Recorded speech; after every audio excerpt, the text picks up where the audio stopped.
ರಾಜ್ಯಕ್ಕೆ ರಾಷ್ಟ್ರಗತ ವೆಚ್ಚ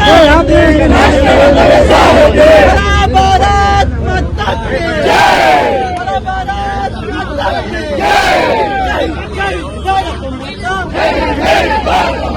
ಕಿ ಜೈ, ಜೈ ಭಾರತ್ ಮಾತಾ, ಜೈ ಭಾರತ್ ಮಾತಾ, ಜೈ ಭಾರತ್ ಮಾತಾ, ಜೈ ಭಾರತ್ ಮಾತಾ, ಜೈ ಭಾರತ್ ಮಾತಾ, ಜೈ ಭಾರತ್ ಮಾತಾ, ಜೈ ಭಾರತ್ ಮಾತಾ, ಜೈ ಭಾರತ್ ಮಾತಾ, ಭಾರತ್ ಮಾತಾ ಕಿ ಜೈ, ವಂದೇ ಮಾತರಂ, ವಂದೇ ಮಾತರಂ, ನ್ಯಾಯ ಬೇಕು.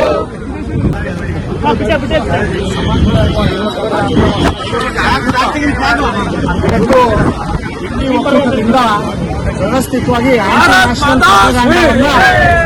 ಉಳಿಸುವಂತ ಕೆಲಸವನ್ನ ಮಾಡ್ತಿದ್ದಾರೆ. ನೀಟ್ ಪರೀಕ್ಷೆ ಪತ್ರಿಕೆ ಸೋರಿಕೆ ಆಗಿರೋದ್ರ ಬಗ್ಗೆ ಎಲ್ಲರಿಗೂ ತಿಳಿದಿರುವಂತ ವಿಷಯನೇ. ಹಾಗಂತ ಕೇಂದ್ರ ಸರ್ಕಾರ ಏನು ಸುಮ್ಮನೆ ಗೊತ್ತಿಲ್ಲ. ಕಳೆದ ರಾತ್ರಿ ನಮಗೆಲ್ಲ ಗೊತ್ತಿರ್ತಕ್ಕಂಥದ್ದು, ಈಗಾಗಲೇ ಪ್ರಧಾನಮಂತ್ರಿಗಳು 4 ಫಾಸ್ಟ್ ಟ್ರ್ಯಾಕ್ ನ್ಯಾಯಾಲಯಗಳನ್ನ ವಿವಿಧ ರಾಜ್ಯಗಳಲ್ಲಿ ರಚನೆ ಮಾಡಿ ಅದರ ಮುಖೇನ ಉನ್ನತ ಮಟ್ಟದ ತನಿಖೆಯನ್ನ ಈಗಾಗಲೇ ಮಾಡಲಿಕ್ಕೆ ಯೋಚನೆಯನ್ನ ಮಾಡಿ ನಿರ್ಧಾರವನ್ನು ತಗೊಂಡು ಫಾಸ್ಟ್ ಟ್ರ್ಯಾಕ್ ಕೋರ್ಟ್ ಅನ್ನು ರಾತ್ರಿ ಸ್ಥಾಪನೆ ತಂದಿದ್ದಾರೆ.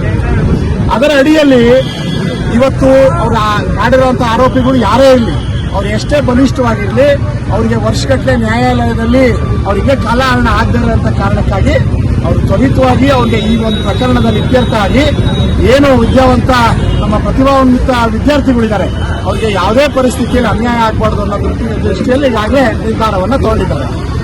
ಸೋನಂ ವಾಂಗ್ಚುಕ್ ಅವ್ರಿಗೂ ಈಗಾಗಲೇ ನಮ್ಮ ಕೇಂದ್ರ ಸರ್ಕಾರದ ಹಲವಾರು ಮಂತ್ರಿಗಳಿರ್ಬೋದು ಮತ್ತು ವಿವಿಧ ಸಂಘಟನೆಗಳು ಈಗಾಗಲೇ ಹೋಗಿ ಧೈರ್ಯ ತುಂಬುವಂತ ಕೆಲಸವನ್ನ ಮಾಡಿ ಅವರಿಗೆ ಧ್ವನಿಯನ್ನು ಕೊಡುವಂಥದ್ದಾಗಿದೆ.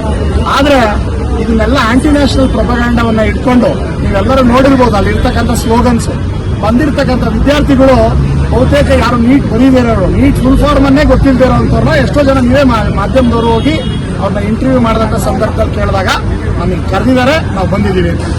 ಏನು ಒಂದು ಕಾಕ್ರೋಚ್ ಜನತಾ ಪಾರ್ಟಿ ಸಿಜೆಪಿ ಹುಟ್ಟಿದೆ, ಅದಕ್ಕೆ ಇವರೆಲ್ಲ ಸೇರಿ ಧ್ವನಿ ಕೊಟ್ಟು ಅದೊಂದು ಪಾರ್ಟಿನೇ ಅಲ್ಲ, ಇವತ್ತದು ರಿಜಿಸ್ಟರ್ ಆಗಿಲ್ಲ, ಅದಕ್ಕೆ ಸಂಘಟನೆಯೇ ಇಲ್ಲ, ಒಂದು ಫ್ಯಾನ್ ಪೇಜ್ ಸ್ಟೈಲಲ್ಲಿ ರನ್ ಮಾಡಿಕೊಂಡು ಒಂದು ನೆಗೆಟಿವ್ ಆಂಟಿ ನ್ಯಾಷನಲ್ ಪ್ರೊಪಗಂಡವನ್ನ ತರೋದಕ್ಕೋಸ್ಕರ ಇವತ್ತು ನಾವು ಮಳೆಗಾಲದ ಅಧಿವೇಶನೆಯನ್ನು NDA ಸರ್ಕಾರ ಕರೆದಿದೆ. ಇದರಲ್ಲಿ ಸಕ್ರಿಯವಾಗಿ ಮೊದಲು ಭಾಗವಹಿಸಿ ಅದರಲ್ಲಿ ಆರೋಗ್ಯಕರವಾದಂಥ ಚರ್ಚೆ ಮಾಡುವಂಥ ಸಂದರ್ಭದಲ್ಲಿ ಬಿಟ್ಬಿಟ್ಟು ಇವರು ಬರೀ ಇಲ್ಲಿ ಕರ್ಕೊಂಡೋಗಿ ಇವರಿಗೆ ಅಲ್ಲಿ ಹೋರಾಟ ಮಾಡಿಸೋದು, ಮಾನ್ಯ ಪ್ರಧಾನಮಂತ್ರಿಗಳಿಗೆ ಅವ್ರಿಗೆ ಈಗ ಆಪೋಸಿಷನ್ ಅವ್ರಿಗೆ ಏನಾಗಿದೆ ಮಾತಾಡೋಕ್ಕೆ ವಿಷಯಗಳೇ ಸಿಗ್ತಾ ಇಲ್ಲ. ಆ ನಿಟ್ಟಿನಲ್ಲಿ ತಗೊಂಡೋಗಿ ಇವತ್ತು ನರೇಂದ್ರ ಮೋದಿಜಿಯವ್ರ ಮನೆ ಮುತ್ತಿ ಹಾಕುವಂಥದ್ದು, ಸಂಸತ್ನ ನಡಿದಂಗಿರುವಂಥದ್ದು ಎಷ್ಟು ಉತ್ತಮವಾದಂಥ ಒಂದು ಅಧಿವೇಶನ ಆಗಸ್ಟ್ 13ನೇ ತಾರೀಕುವರೆಗೂ ಇದೆ. ಇಲ್ಲಿ ಆರೋಗ್ಯಕರ ಚರ್ಚೆಗಳು ಮಾಡಿ ದೇಶಕ್ಕೆ ಹಿತವಾಗಿರುವಂಥ ಸಬ್ಜೆಕ್ಟ್ಗಳು ತಗೊಂಡು ಬಿಟ್ಟು ಇಂಥ ಆಂಟಿ ನ್ಯಾಷನಲ್ ಪ್ರಪಗಂಡವನ್ನು ತಂದಿದ್ದಾರೆ. ಇದನ್ನ ಯೂತ್ ಫಾರ್ ನೇಷನ್ ಶೀರ್ಷಿಕೆ ಅಡಿಯಲ್ಲಿ ಎಲ್ಲ ನಾಗರಿಕ ಬಂಧುಗಳು, ವಿಶೇಷವಾಗಿ ನಮ್ಮ ಯುವ ಮಿತ್ರರು ಹಾಸನದಲ್ಲಿ ಇವತ್ತು ಒಂದು ಪ್ರತಿಭಟನೆಯನ್ನ ಪಕ್ಷಾತೀತವಾಗಿ ಹಮ್ಮಿಕೊಂಡಿದ್ದಾರೆ. ಇದಕ್ಕೆ ನಾವೆಲ್ಲರೂ ಬೆಂಬಲವನ್ನ ಕೊಡ್ತಾ ಇದ್ದೇವೆ.